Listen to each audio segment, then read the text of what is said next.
Did you cave me alfalcha? Welcome to Irish Granny Tarot. It's Saturday and it's time to do our book, and I have quite the book. It's so big and full of so much information that it's going to take 2 weeks to do it.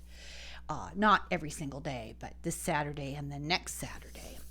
And this is the book, The Dawn of Everything, A New History of Humanity. Small subject, superficial. This was written in 2020 published in 2021, but written in 2020 by David GRAEBER, who was a professor of anthropology at the London School of Economics. One of the many books he wrote was Bullshit Jobs, a Theory, which I'm going to have to read. And the other author is David WENGROW, who is a professor of comparative archaeology at the Institute of Archaeology at University College London. And he has been a professor at the New York University as a visiting professor. So he's the archaeologist. David GRAEBER was an anthropologist who worked in economics. And they've been friends for decades, and they worked on this book for decades. As they explain at the introduction, this evolved out of many, many conversations between the two of them over many, many, many years. And they decided to try to create their own theory with a whole new look at history, archaeology, anthropology, sociology. This book is fascinating. Now, sad to say, David GRAEBER died in September of last year. So 3 weeks after the book came out, or after the book was starting to be published, he died, which is very sad. But the book is a real testament to his life. It's a fascinating book. But I will warn you that because the book derives from conversations, it evolves the way their theory does. And they will address a belief in history and describe it the way it was believed, how it came to be believed that way, talk about the progression of thought on the topic, what modern day people think, and then they go back and they pick it all apart. So if it sounds like there are contradictions, it's because 2 steps forward, 1 step back in their thought processes until finally they come to the end. Now, I'm only halfway through this book, and I have worked hours and hours every single day. It's a pleasure to read. There are things in here that I never knew, and I took classes at university because it was a hard school, and they required, no matter what your major was, you had to take X number of upper and lower history and X number of upper and lower philosophy and anthropology. And one of the classes I took was the history of the American colonies. I don't remember specifically if it was Spanish colonies in the Americas, and I'm conflating it with another class that I took on the English colonies. And then we also studied it in grade school because California, it's a requirement, California history for a year. And we really did quite a bit. And everything I learned about the Native Americans of California in grade school was wrong. And not wrong because I don't know why they taught it the wrong way, but these guys bring forth the primary source material, and it contradicts what they taught. So it'll be interesting when we get to that point. But I learned things about Native American societies, and this is just a small fraction of 1 chapter of the book, that I never heard. And it's just absolutely fascinating. So let's just get right into it. This is The Dawn of Everything, A New History of Humanity by David GRAEBER and David WENGROW. Chapter 1 is called Farewell to Humanity's Childhood, or Why This Book is Not About the Origins of Inequality. And I think, if I remember correctly, that's why this book started. Like, they were asking each other, so where did the whole topic of inequality come from? But here I have a quotation that I thought would be good. Start things out right with somebody else's words. So this is just the quote at the top of the chapter by Carl Jung. This mood makes itself felt everywhere, politically, socially, and philosophically. We are living in what the Greeks called the kairos, the right time, for a metamorphosis of the gods, that is, of the fundamental principles and symbols. So, gives you a little idea of what this book is like. So according to these guys, Homo sapiens have been here on the planet for at least 200,000 years, and we have absolutely no idea what they were up to. For example, there's the cave of Altamira that was found in northern Spain with all this elaborate cave art that progressed over a period of 10,000 years. The cave art, they think, was begun in the 15,000 BC, and it went on till 25,000 BC. It took 10,000 years to do all this cave art, and we have no idea what it was about. What was the point? They ask themselves, have we always, humans, been at war? Have we always been greedy? Have we always been systematically indifferent to suffering? And this book also verges into the philosophical. It's a great book. So they got into a theological debate. Are we good or are we evil? And the concepts that we make up for comparison are pointless. They said we may as well ask ourselves, are humans fat or are humans thin? Because we're all different and we have been different. So Christians believe that human beings were in the Garden of Eden, we were innocent and we were tainted by sin of the woman, and we were punished for wanting to be like God. And we are now hoping for redemption. And today's popular version of this whole idea, when I say popular version, I mean the accepted, either historical or philosophical point of view of the majority. Today, the popular version of this story, the whole Garden of Eden, Adam and Eve story, is typically some updated variation on Jean-Jacques Rousseau's Discourse on the Origin and the Foundation of Inequality Among Mankind. And this book by Rousseau, essay by Rousseau, figures heavily. He wrote it in 1754. Once upon a time, the story goes, we were hunter-gatherers, living in a prolonged state of childlike innocence in tiny bands. These bands were egalitarian. They could be for the very reason that they were so small.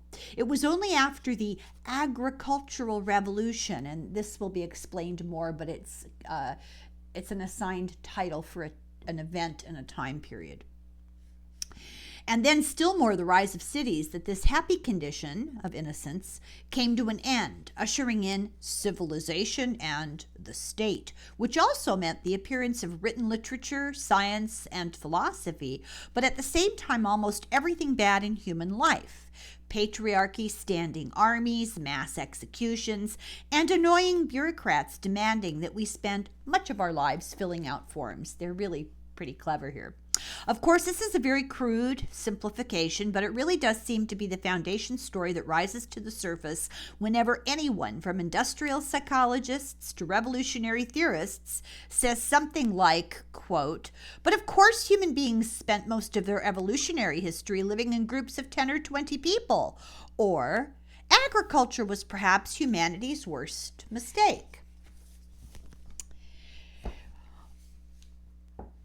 The only worse view, in their opinion, is Hobbes, who wrote Leviathan in 1651. And from that book comes the famous quote, and I paraphrase, that human lives are selfish. We live in a selfish human natural state, that we're solitary, poor, nasty, brutish, and short. Our lives are. It's a state of war and fighting constantly. The Hobbesian look. So we have Rousseau, innocence, devolving as industrialization grew, versus Hobbes, always awful. So any progress is thanks to the mechanisms that Rousseau calls repressive. Governments, courts, bureaucrats, police, those are the repressive things. This view of things has been around for a very long time as well. There's a reason why in English the word politics, polite, and police all sound the same, because they're all derived from the Greek word polis, or city, the Latin equivalent of which is civitas, which also gives us civilization, civics, and a certain understanding of civilization. Society is a series of selective, collective repressions of basic instincts, so in Rousseau's belief. And that this becomes more necessary as the size of the population grows in order to control. Hobbes believed that tiny bands were cooperating, that because there was a parental investment in taking care of their children, and they weren't really equal bands, that there was a hierarchy, that there was domination, there was self-interest, and there were alpha males, and that's always been the basis for human society. That we've learned to make laws to prioritize and confine our worst instincts. The authors disagree with this. Now, this viewpoint, Rousseau versus Hobbes, either of those particular viewpoints really inform most historical, political, social, anthropological, archaeological thought. Not all, which we'll find out. And these guys disagree with those 2 points of view. They say it's really not true, that if those things were true, they would have dire political implications, and also that these points of view make the past needlessly dull, that there was more going on than we give people credit for. So this book brings evidence of a more hopeful and interesting story, and it really does. What is so fascinating about it for me, and I will right away show you another book that I've shown you before, but I want to give these guys some backup. Forbidden Archaeology. Look at the size of this book. This is item after item after item after item that has been found and just tucked away because it doesn't fit conveniently into the mainstream narrative. And these guys are challenging the mainstream narrative, but they're not challenging it based on theories. They're ideas. They're challenging based on fact, primary source material. So their whole premise is that it's a new account of human societies over the last 30,000 years. And it goes against the familiar narrative that human society before farming was small bands of egalitarian people. They're saying, no, that's not how it was at all. That hunter-gatherers before agriculture became permanently established engaged in bold social experiments and tried out a parade of political forms. That agriculture is not the inception of private property, nor the reason why we devolved into inequality, which is the prevailing theory. That many first farming communities were free of rank and free of hierarchy, and they can prove it. Many of the world's first cities were organized but egalitarian. There were no authoritarian rulers. There were no ambitious warriors and politicians, and there were no bossy administrators. Ethnographic and historical material is being reevaluated. It's being looked at in a new light. DNA has helped. So the puzzle is not complete yet. They said they can't make a final statement because we haven't, a lot of these places of archaeology which support former arguments, only 10% of the area has been dug up. They're saying, look, we don't have all the evidence, but this book is a start at reevaluating it. And this big picture requires a huge conceptual shift. You have to be willing to step out of the conventional train of thought and be willing to at least consider something different. But they're not asking you to do it in a vacuum. They support their argument. We have to reframe our ideas of social evolution.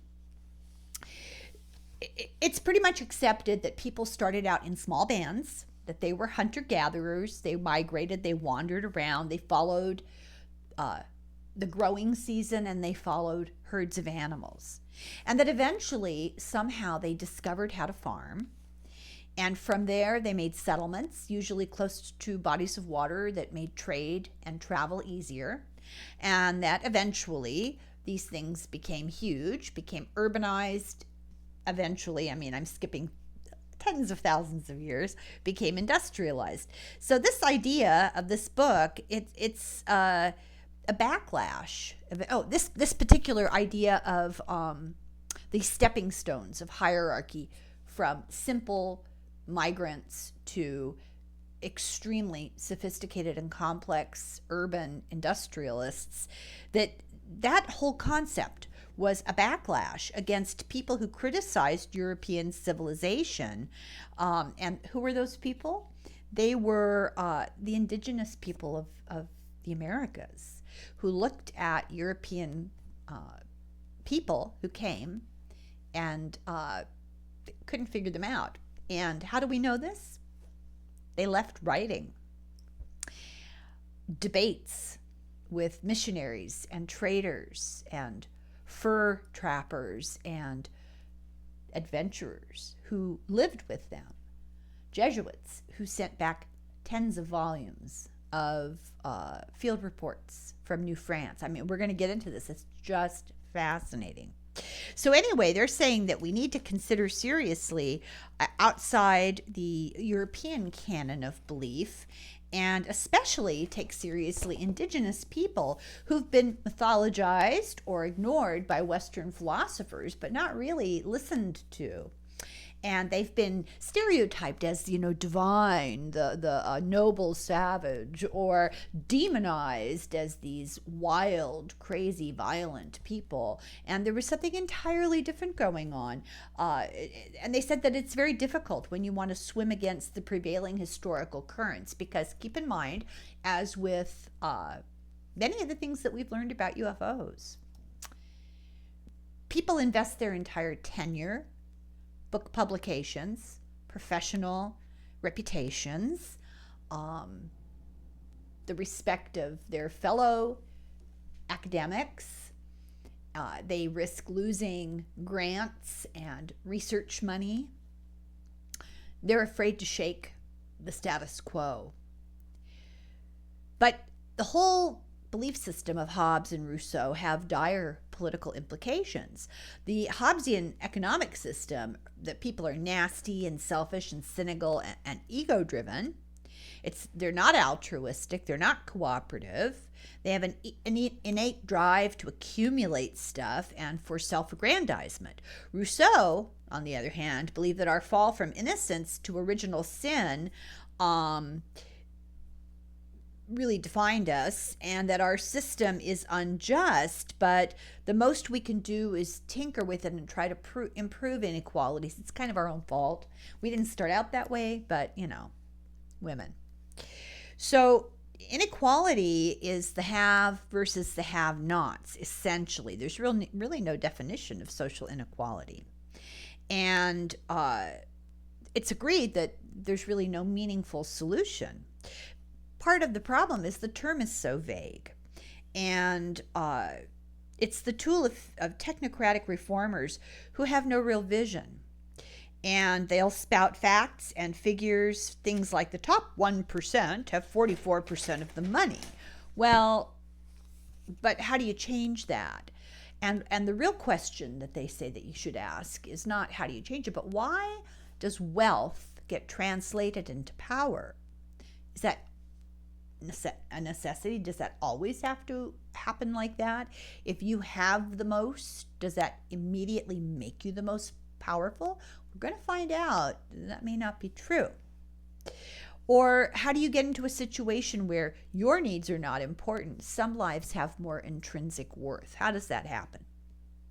So we have a sense that to get rid of modern inequality, we have to go back to tiny bands of foragers and be all innocent and everything. And foragers need space, and we would need to reduce the population of the planet by 99.9% to get back to a situation that was like that in those times. We'd also have to give up all personal property if we go by Rousseau's theory. So it's weird to believe that for tens of thousands of years there was cave art, and that no one there experimented with different kinds of social organizations. Why not? And doesn't the capacity to do those sorts of inventive, creative, experimental things, isn't that what kind of defines us as human? Man makes himself, he creates what he is, and he makes the collective, and that makes self-creation possible. So examples of why our understanding of history is wrong. So it's believed that we began in a political organization of bands like chimpanzees, and that usually they consisted of a few dozen related individuals with meager hunter-gatherer existence, just hand-to-mouth sort of existence, that we owned few possessions, that there was face-to-face discussion to reach all decisions one-on-one. There was no real economy, no formal leader, and that only in these groups did humans ever have any sort of individual equality. But agriculture increased with the population, and as the population grew and agriculture dominated, then equality decreased, and these bands became larger tribes, and as the population got bigger, they became more hierarchical, chiefdoms, rank societies. This is previous belief. They're not arguing this is true, they're just setting up the context. So, let me see here.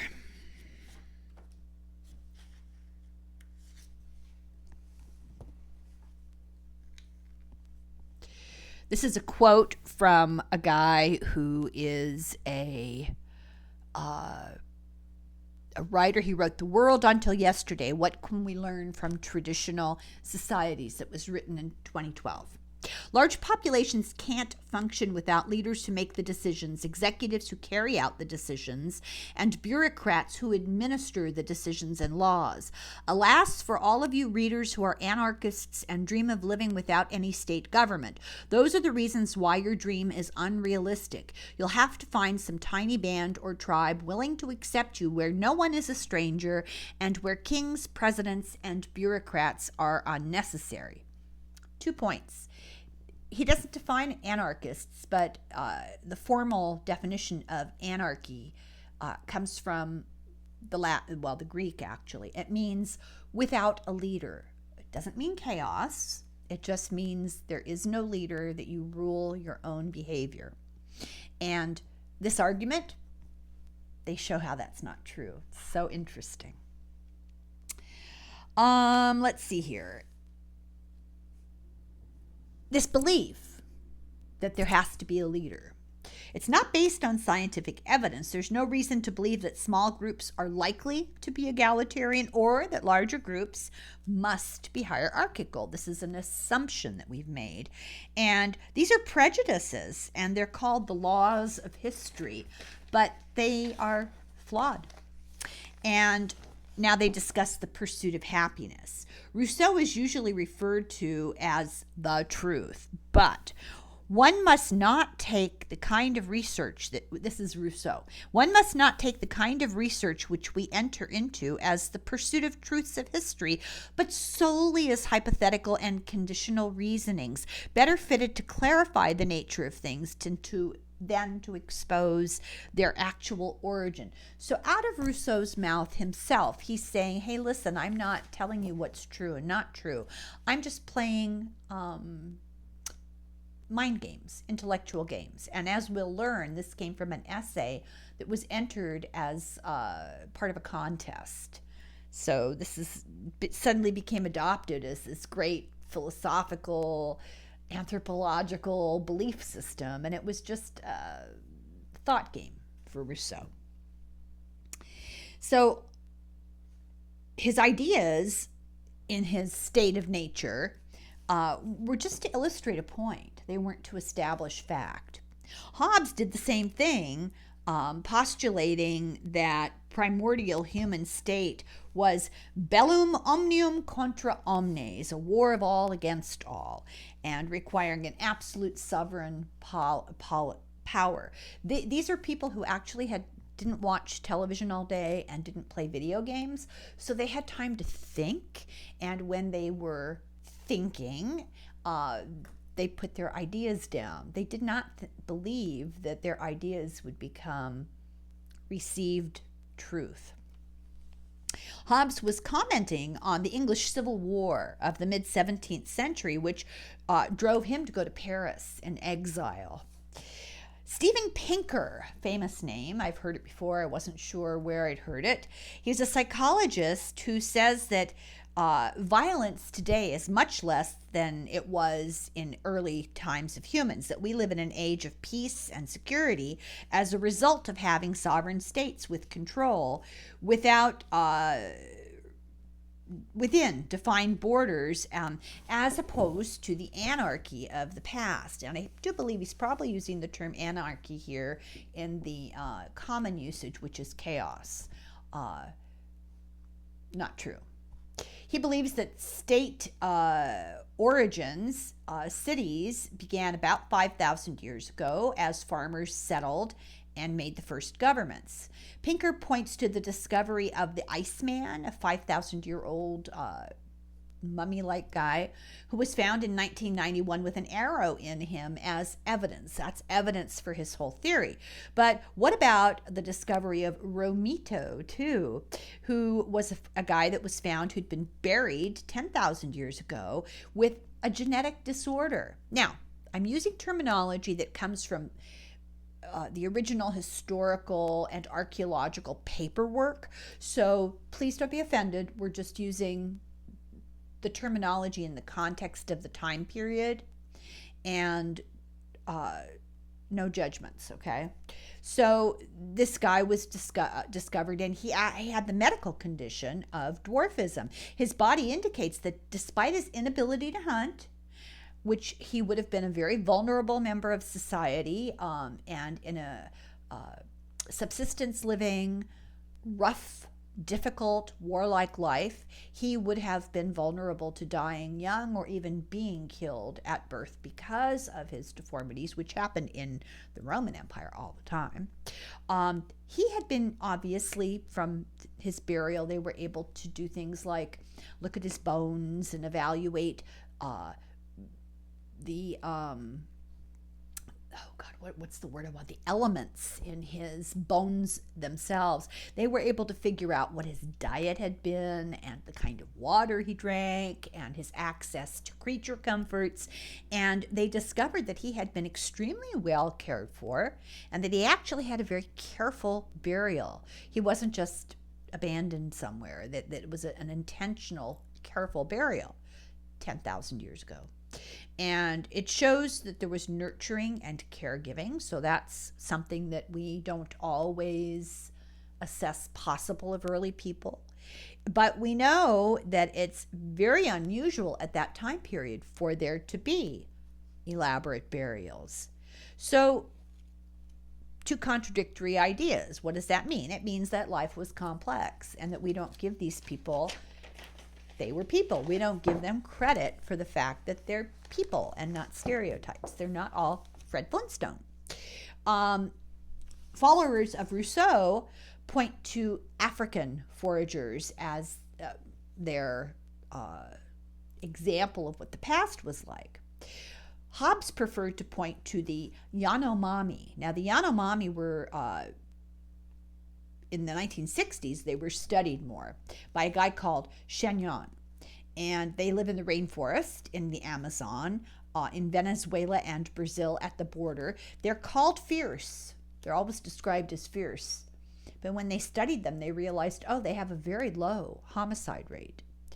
They're not leftover Stone Age people. They're modern people living in a subculture parallel to modern culture. They're used an example of the Hobbesian trap that were caught in cycles of violence and of raiding, and that lives were fraught and precarious and always a few steps from violent death. Pinker says that this is what we're evolved from, that this is where we came from, and that we only escape this by establishing nation states and courts of law and police forces. We're still arguing all this today, aren't we? And the European civilizing processes of debate and self-control, a very Western Europeocentric type attitude. And all of that put together equals the Age of Enlightenment. Voltaire and the police keep us from knifing each other is the conclusion. So the ideals of Western tradition, freedom, equality, democracy, from Voltaire and the Enlightenment, that these ideas actually came from their knowledge of the savages like the Yanomami. It was almost impossible to find a European author before the 19th century who thought that democracy was a good idea. Rousseau was very left-wing by modern evaluation, and Hobbes was very right-wing. There's a big surprise. He was a bit of a fascist, I think. And Pinker was trying to be centrist. So it's easier to identify these traditions everywhere, and not just in white society, and tell the story of how they coalesced into a global system that we have today, rather than just studying white people, comparing them to modern tribes and saying, well, look, we had these ideas that we came up with by some sort of miracle in the Age of Enlightenment. Maybe we need to take another look at the people of the past, and it's kind of surprising what they discovered. Pinker insisted, and he's Eurocentric in a bad way. He believed that all good things came from Europe. And this theory is an apology for enslavement, rape, genocide, mass murder as examples of human beings as they always have been. So what they're saying is that he wanted to put a shine on the bad behavior of European civilization. And so you could do that. You could kind of gloss over all this terrible stuff by saying, well, look at all the good things we have, like democracy and equality. And that all these ideas were purely European, and that we spread them to everybody else, including the survivors of these terrible, nasty groups of primitive people. What we have now is a big improvement, unless you're an African American or Syrian or an Afghani. And Pinker cites statistics that everything in modern life is better. So that's sort of confirmation bias, I believe. Has Western civilization made life better for everyone is the question. So how do you measure happiness? And there are data that Pinker's really wrong. So human social experiments, which are hard to do because you can't experiment on people. There was a woman named Helen Valero, who was a Spanish girl who was with her parents in the Amazonian rainforest and was abducted by the Yanomami in 1932. She escaped in 1956 to rejoin her family, but she was just miserable and really, really unhappy, and returned to spend the rest of her life with the Yanomami. The colonial history of America is full of stories of white people who decided to stay with their adoptive or captive indigenous people, and indigenous people almost entirely 100% chose to return to indigenous society, even if they were wealthy and honored in European society. So let's see here what I've got. Oh, I marked a page and then I didn't outline it. Darn it. Oh. When an Indian child has been brought up among us, taught our language, now this is Benjamin Franklin, taught our language and habituated to our customs, yet if he goes to see his relations and make one Indian ramble with them, there is no persuading him ever to return, and that this is not natural, merely as Indians, but as men, is plain from this that when white persons of either sex have been taken prisoner young by the Indians and lived a while among them, though ransomed by their friends and treated with all imaginable tenderness to prevail with them to stay among the English, yet in a short time they become disgusted with our manner of life and the care and pains that are necessary to support it, and take the first opportunity of escaping again into the woods from whence there is no reclaiming them. One instance I remember to have heard where the person was to be brought home to possess a good estate, but finding some care necessary to keep it together, he relinquished it all to a younger brother, reserving to himself nothing but a gun and a match coat, with which he took his way again into the wilderness. Many who found themselves embroiled in such contests of civilization were able to offer clear reasons for their decisions to stay with their erstwhile captors. Some emphasized the virtue of freedom they found in Native American societies, including sexual freedom, but also freedom from the expectation of constant toil in pursuit of land and wealth. Others noted the Indians' reluctance ever to let anyone fall into a condition of poverty, hunger, or destitution. It was not so much that they feared poverty themselves, but rather that they found life infinitely more pleasant in a society where no one else was in a position of abject misery. Perhaps much as Oscar Wilde declared that he was an advocate of socialism because he didn't like having to look at poor people or listen to their stories. For anyone who has grown up in a city full of rough sleepers and panhandlers, that means people sleeping outside. And that is unfortunately most of us. It's always a bit startling to discover there's nothing inevitable about any of this.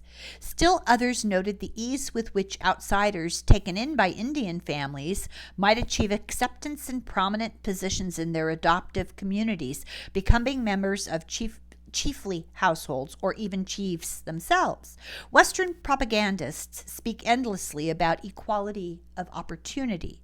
These seem to have been societies where it actually existed. By far the most common reasons, however, had to do with the intensity of social bonds that they experienced in Native American communities, qualities of mutual care, love, and above all happiness, which they found impossible to replicate once back in European settings. Security takes many forms. There is the security of knowing that one has a statistically smaller chance of getting shot with an arrow, and then there is the security of knowing that there are people in the world who will care deeply if one is. So, and we're going to go deeper into these stories here in a minute. So conventional historical narrative is not correct, and it's pretty dull because there's just so many interesting stories, as we're going to find out. It's hard not to stereotype people. And the farther in the past they are, the harder it is to not make them two-dimensional. I mean, it's hard. And we simplify the past because we're trying to understand it. But when we simplify it, we dishonor the fact that it was complex and these people were complex. It impoverishes history. For example, discovering objects of currency. Now, that doesn't necessarily mean $5 bills. Shells, as we learned from the book about stones, that certain shells were very, very valuable, and emeralds were a dime a dozen. So shells, amber, etc., were objects of currency, and just because they're found doesn't mean that there was a market economy. This is so interesting. For example, the islands off of Papua New Guinea, they traveled by sea in canoes enormous ocean distances to trade what they considered valuable heirloom arm shells just as an act of adventure to be able to come back and say they did it. So they would bring these trade objects, not because the objects were valuable, but because the trip was important. It's a little bit like counting coup.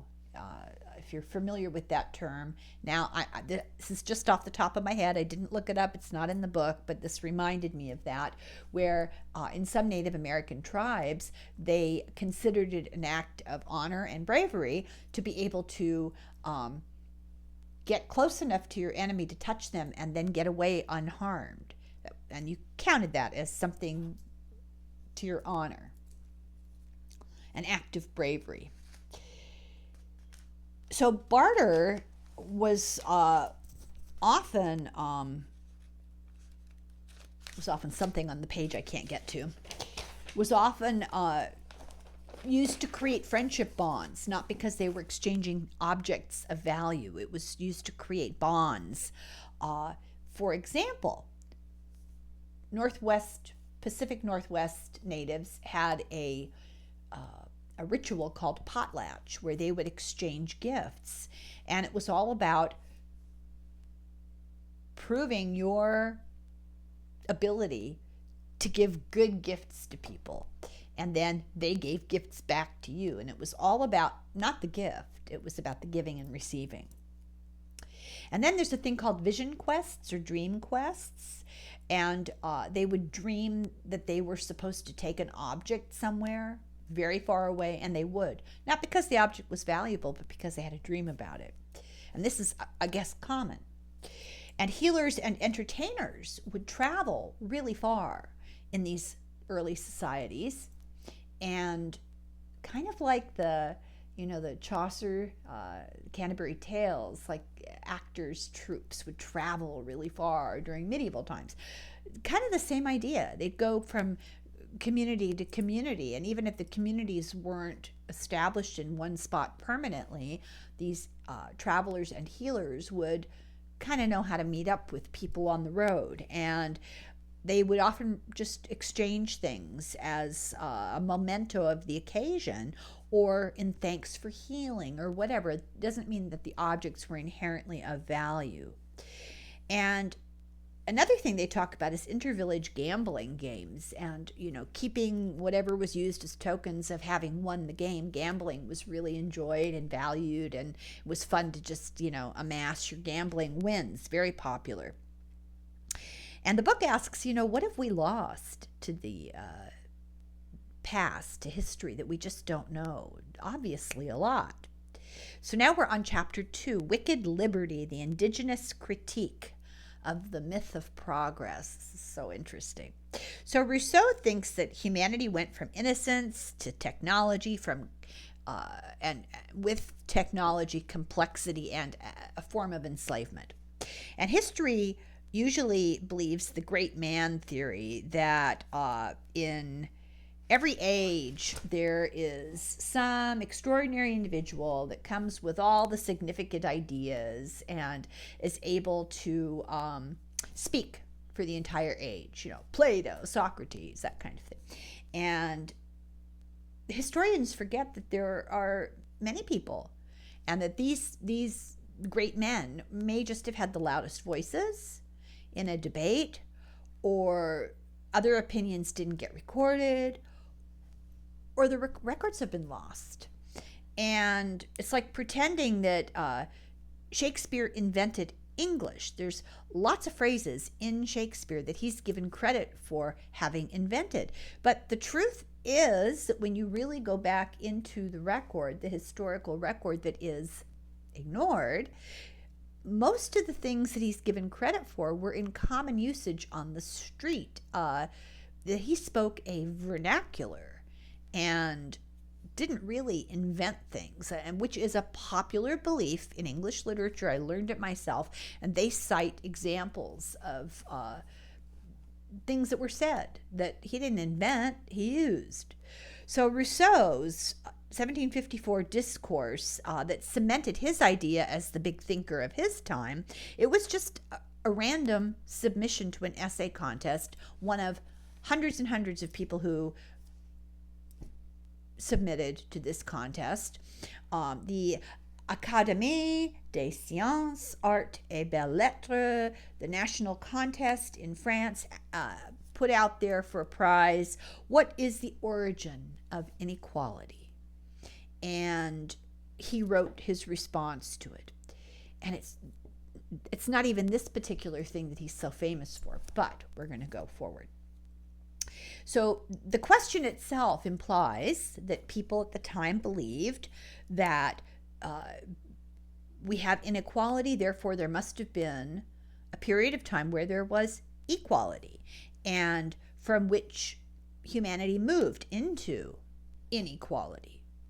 So ironically, Rousseau, the Académie, and his social circle, all French society at the time, was highly unequal, very, very stratified.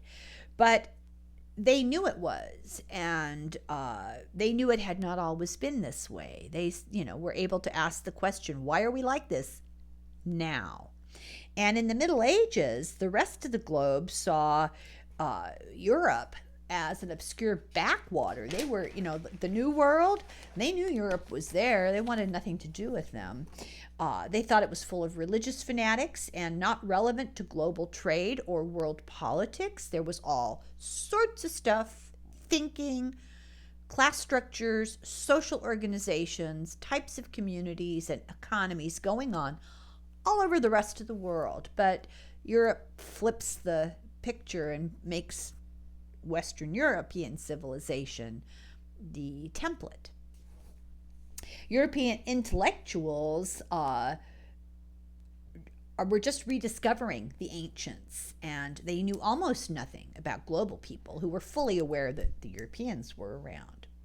So when the Portuguese rounded Africa to get to the Indian Ocean and the Spanish conquest of the Americas happened, things began to change. There was a flood of new ideas coming into Europe from China, from India, and from the cultures of the Americas, and this is called the Enlightenment. So these ideas didn't spring up out of the brilliant mind of great European thinkers. All these ideas came from other cultures, but then the Europeans took credit for it. And this is not to rag on Europeans. Hey, I'm European, but we have to be honest. And these ideas that the Enlightenment discovered were already at play for millennia elsewhere. The Enlightenment thinkers said that they got their ideas from foreign sources. They admitted it, but historians dismissed all that, and Catholic Church was behind this quite a bit, and said that all this was coming from the European thinkers, that Western thought was monolithic and powerful and impervious to outside ideas. It's not true at all. So we have a guy, for example, called Gottfried Leibniz. He said he got his ideas, and this is during the time of the Enlightenment, and he was fully admitted that he got his ideas from China's models of statecraft, that China had a unified country. And if you remember when we did Stoned, she talked a bit about that fact, that China had a whole country, one language, one political system, and a bureaucratic class of people that took tests every year to make sure that they knew their job. And people who were trained in the liberal arts, that it was quantified, organized, structured, and the entire country acted this way. And in the meantime, at the same time period in Europe was a fractured mess. There was no such organization going on. So Europeans took the idea of the Chinese model and claimed it was their idea, and that's what historians teach about the Enlightenment.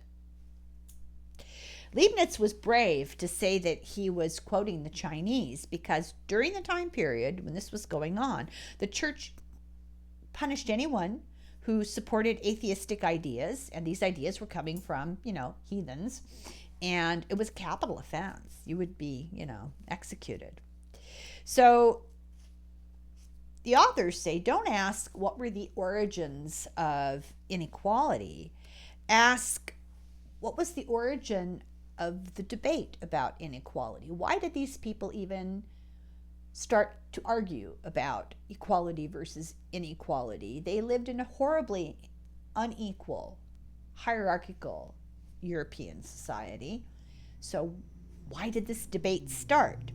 And it came from arguments and discussions between Europeans and Indigenous Americans about the nature of freedom, equality, revealed religion, and nationality. And these debates later became central to Enlightenment, but they first began in the New World between the Europeans that were over there meeting the first Indigenous people at the earliest time. So some Enlightenment thinkers admitted all this. And today, historians say that can't be true, that these are just fantasies that they created about the noble savage. But there's proof. So there were many European traders and missionaries and explorers and settlers who had long conversations with people from the New World and recorded them. And they often lived with them for a long time, even while they were destroying their cultures. And there were many Europeans who proposed the principles of freedom and equality that said that their encounters with Native Americans were what brought these profound notions to the forefront. So this book is rethinking the narrative entirely, that Europeans and Native Americans actually exchanged ideas, and Native Americans and Native American thought were a powerful influence on the Age of Enlightenment.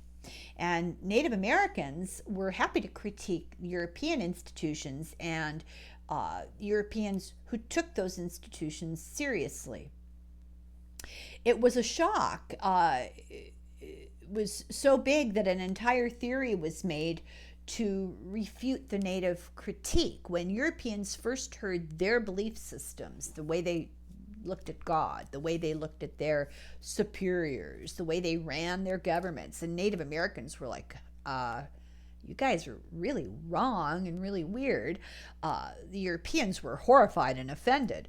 And so the theory of people starting out in small groups and being innocent and descending into inequality as societies grew more complex, this was invented to refute the critiques that the Native Americans came at the Europeans with. So it's all about Native Americans critiquing European inequality that got Europeans doing a little bit of self-analysis and looking at their society and going, oh, yeah, we are a very unequal society, because they could compare themselves to what they were seeing in the New World. It was a whole new way of living. In the Middle Ages in Europe, they thought that hierarchies had existed from the very beginning. In the 13th century, Thomas Aquinas believed that, Adam outranked Eve, and that a survey of medieval literature shows that inequality and equality were never used. Those words were never used to describe any cultures or societies until Columbus got to the New World. Then it became an issue. Before that, those weren't even. The only time the word equality was used when they were talking about, guess what? Gender. So in the 17th century, under natural law theory, which came from debates over moral and legal implications of discoveries in the New World, suddenly the whole concept of equality became an issue. There were debates over, was it okay to kill natives?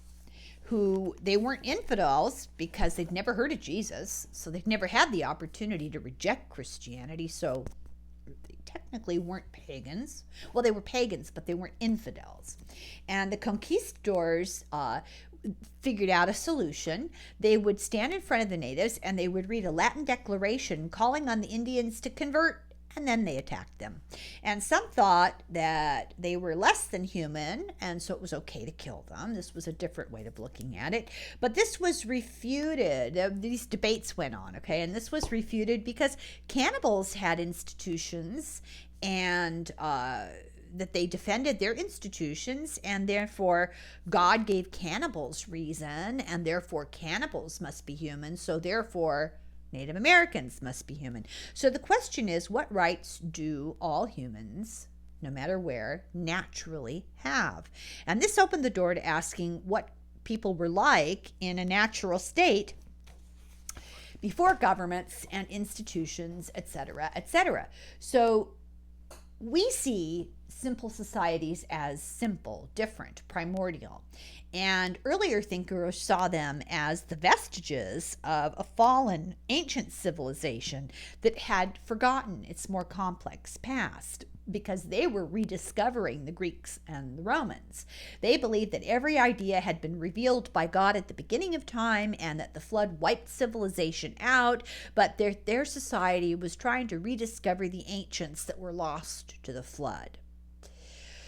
That history is not a story of progress. History is a story of disasters. And that it was a new idea for them to consider humanity as perhaps not being the vestiges, the survivors of an ancient civilization destroyed by God, but an actual innocent state of nature created by God in that way. In the Middle Ages, there were days during the year called world turned upside down days, different names for it, that was sort of a folk egalitarianism, that all power or authority went to the common people, and the lord or the leader or the aristocrat had to dress like a poor person. Somebody else got crowned queen for a day. And it was framed as a return to an age of equality, the age of Kronos or Saturn, or the land of Cockagene. So, and this was during the Middle Ages, so before the Enlightenment. So there was some notion amongst the folklore and mythology that, you know, maybe things don't have to be this way, and maybe the world could be turned upside down. And everyone was equal under the law really meant that everyone was equal under the whim of the king, because the king was the only one with absolute power. Christians believed that everybody was equal under God, which they started calling the Lord. Where do you think that came from? So we have many queens or carnival kings that we dethrone, or they are king or queen for the day or for a parade. Where does that come from? They also they had no idea of what we call res publica, or the commonwealth, the things of the public. So the idea of equality existed, but it was accepted that it was impossible in society, so it just simply wasn't discussed. In today's mainstream history, it's a heresy to say that Native American thinkers played a role in any conceptual revolution. I mean, that's mainstream history, which I find really surprising because it seems self-evident to me, but okay. In fact, many in Europe had books about Native Americans and the New World on their bookshelves, especially in France, New France. Many Native Americans and Europeans learned each other's languages, and they had protracted debates about great thoughts, and they exchanged these ideas, and they were written down. Rousseau was familiar with the mission and travel accounts from the Great Lakes area, because Rousseau was French. That was New France. The Jesuits from France are the ones who went over there. They sent back, I'll get to this later, but I'll say it now, I think 79, 71 field reports, books on in-depth conversations that Jesuits had one-on-one with philosophers of these Native American tribes around the Great Lakes. They're fascinating. And they were like really popular books in France at the time. Lots of people who could read and could afford it had these books. They were not unknown. And Rousseau was very familiar with them. And it's true that the Indigenous people were very critical of French society and institutions and the lack of freedom and inequality. And this greatly influenced the Enlightenment. So the Age of Reason was really the age of debate, and many classic Enlightenment texts are in the form of dialogues, and there's a reason for that. It came from these critiques, these dialogues jotted down by white people who were in the New World. And a lot of them were an appeal to reason, and they were trying to convince people by debate. This book suggests that these conversations went back much farther than history wants to say. So I'm going to stop now and upload this. I hope you're enjoying this. It gets really interesting. It gets really down into what people thought in these other societies of which the Europeans were unaware. It's just really, to me, I'm an archaeology nerd, so I apologize if I'm just indulging in my own interests. I hope somebody likes this. So we're going to return to New France here in a minute. And in the meantime, sláinte.